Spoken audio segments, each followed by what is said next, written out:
Hey guys, welcome back to Alignmental. Rohanna here. I just want to show you how I do a home workout. So like not Pilates or yoga. I have some weights. They're kind of lackluster, but I just amp up the intensity and do some like weird stuff. At the gym I keep it kind of simple, stupid, but at home when you don't have the weights to increase the intensity, you gotta get creative and try and incorporate more muscle groups into each exercise. But it still doesn't have to be complicated. Like I just do 5 exercises and then I'll run through them like a circuit, and then I'll do that 3 or 4 times. Today I've got 5 exercises, that's 10, 5 exercises, and I just have 9-pound weights, but just watch how I get the intensity up. God, my bedroom is a fucking disaster. Don't look over there. Let's get started. So, I got my 9-pounders here. Can you guys see my, it's not important that you see my head. So we're gonna do just one for now. This thing, so you lunge out to the side, bend the left knee, then you come up to the top, balance for a second, then lunge back. So the right knee bends, and you come up, then left knee bends, come up. So you're alternating which leg is bending. And this alternating means you have to stop in the middle, get your balance, really work that standing leg. So you can't just swing back and forth. Really gotta stand up right here at the top here, and then back. You can add a shoulder press at the top if you want. That might throw you off though, that's okay. And at the top here, like so. Again, you gotta do more stuff, use more muscles. You're trying to amp up the intensity if you don't have weights. But good thing I have my yoga and Pilates background, so I know I got some moves. This exercise is a lot more difficult barefoot too. That is also another way to amp up the difficulty. You think you can do a leg exercise with shoes on, like a single leg deadlift or some shit like that? Try doing it barefoot. Anyway, I have no idea what number we are, but I'm just showing you the exercises basically. Let's do the other side. I should get a timer like Blogilates. Do you guys want the rear view? Sure. I can edit it out if I don't like how the rear view looks. This kind of overhead camera looks like a security camera. Like, we just do shoplifting, ma'am. Okay, now we're gonna right leg out, press, back, press. Press, back, press.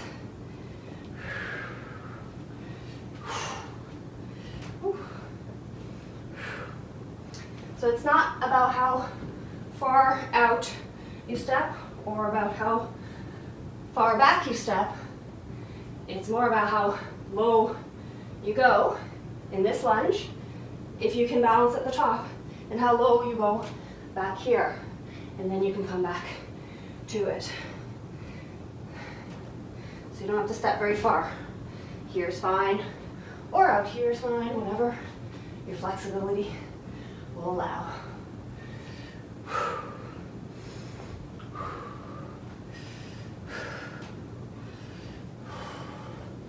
And you gotta just keep going.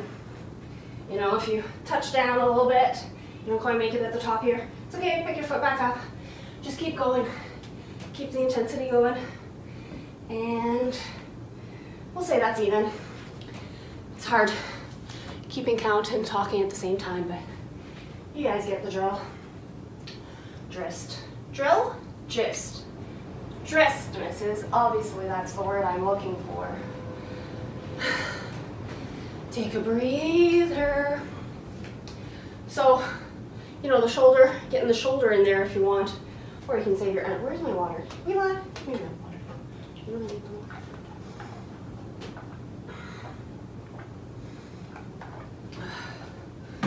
Okay, now we're gonna do another alternating leg kind of thing with arms incorporated. So I just start on my knees just so I get the hip position. So you don't want to be too extended or too short here.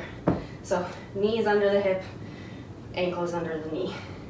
And then you're coming up into this. So it's runner's lunge with a tricep kick back. And then you come into this hovering lunge with an overhead press. Tricep kick back, overhead press. Tricep kick back, overhead press.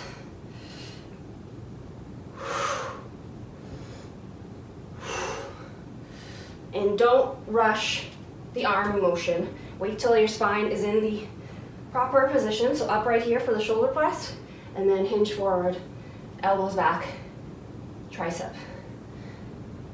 Upright press, ooh, hinge forward, elbows back, tricep.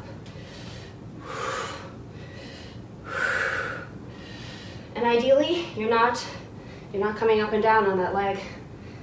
That right leg is staying at a right angle, and you're just bending the back leg. And then on the last press, see if you can kick off to a stand up. I always like to do a little on the last rep, just that last push. Really teaches you. That's more like discipline and like, what do you call it? Commitment. What is the word I'm looking for? Anywho, you know what I mean. Because at that point, like, your muscles are tired. Willpower is the word I'm looking for. Found it. Yes, willpower. Okay.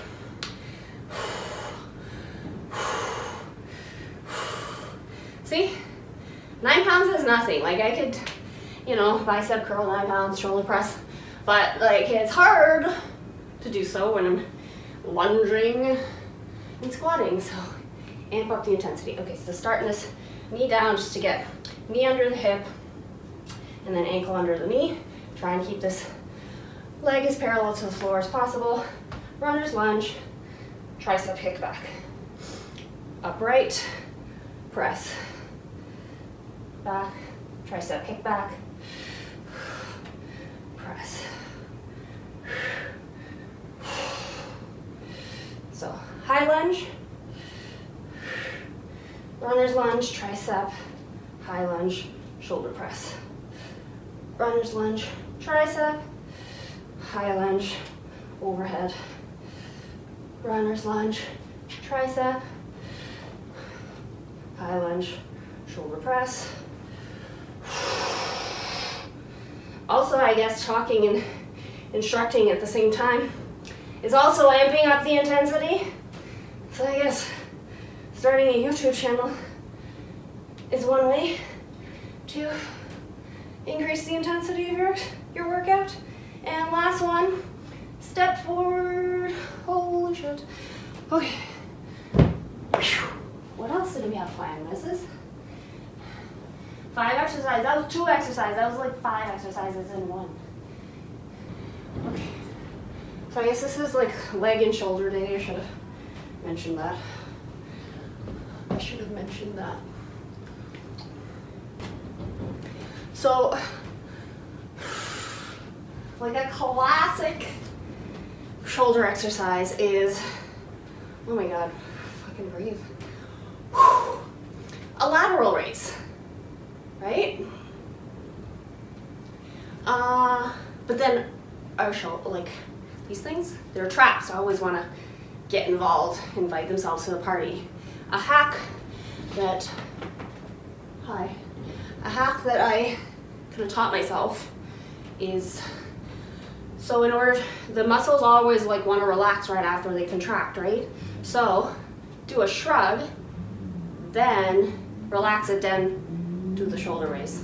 Shrug. And this is not going to be like a shrug, because guys that like shrug at the gym to get like massive traps, they go really heavy. So this is not really going to build your traps, like give you like a yoke or anything. It's just to get that inhibition. So you contract the muscle, it wants to relax, and you use that like when they're like sleeping, like the sleeping giant, let them relax, and then out to the side. And also don't raise your arms past your shoulder, past shoulder height, because that's when the traps should work. So if you want to target your shoulders, just keep it about there. Shrug. It may look like I'm going higher than I actually am, but that's because the camera is so, it's overhead. And you'll feel a bit of traps working here too. There's nothing wrong with working the traps. People think they're tight all day because we're working them, because we're reaching forward for a computer screen. No, they're tight just because they're just stuck in that position all day. So it's good to get some blood flow there, work it out. Sometimes stretching is not the answer. Let the muscle work itself out. Okay, cool, cool, cool. Okay. And then what else, missus? What else? Do some ab stuff. Dolphin, plank to pike, and then okay, this one's fun. So we're gonna do some plank stuff, which incorporates shoulders, and core. So now we go down to the ground. We're just gonna do a dolphin plank to pike. So forearm plank, and then you just push. So your head is over your fingertips, press into your forearms, your hips go up so that your head comes between your upper arms. Lower the hips, press into the forearms, hips lift. That's how you do that exercise.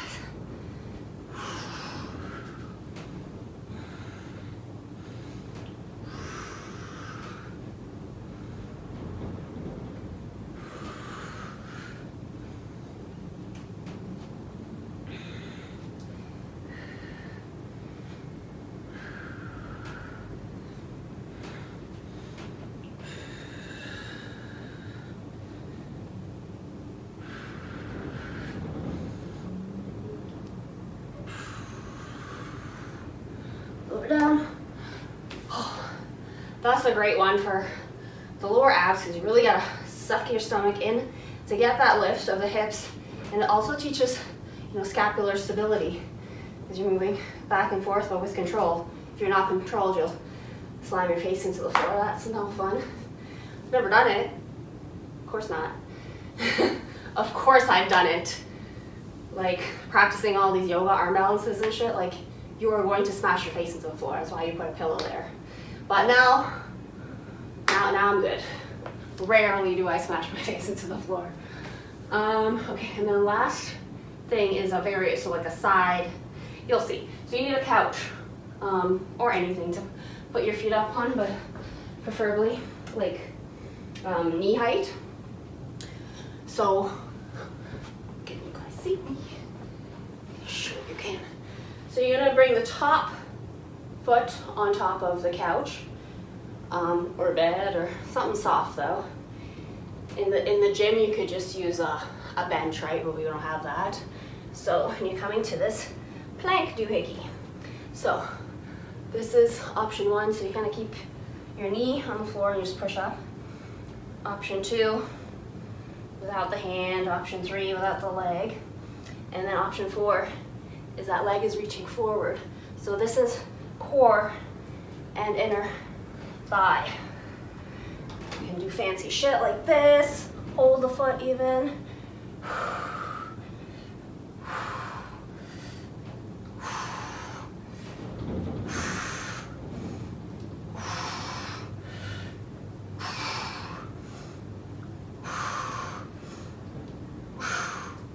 Okay, and then see if you can pivot without coming down.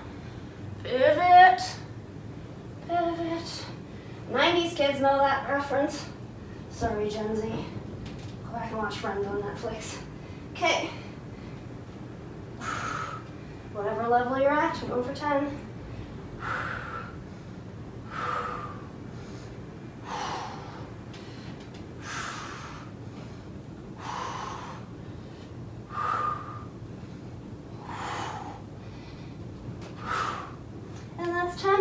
can come back to that plank, then pike, and then come down. Or you can also do the plank pike with your feet on the couch. Maybe we should have done that. Anywho, the new kind of direction for newbies and people who need motivation for working out is to take, what they call it, like workout sips throughout the day, especially since we're all at home now. You know, instead of, if you dread like working out for a whole hour at a time, you know, do like 10 minutes here, 10 minutes. You don't have to do a full 1 hour, like put all your gear on, your shoes. You don't even need shoes. Look, I did it without shoes. So try the exercises, people, and like the video, and gotta catch my breath.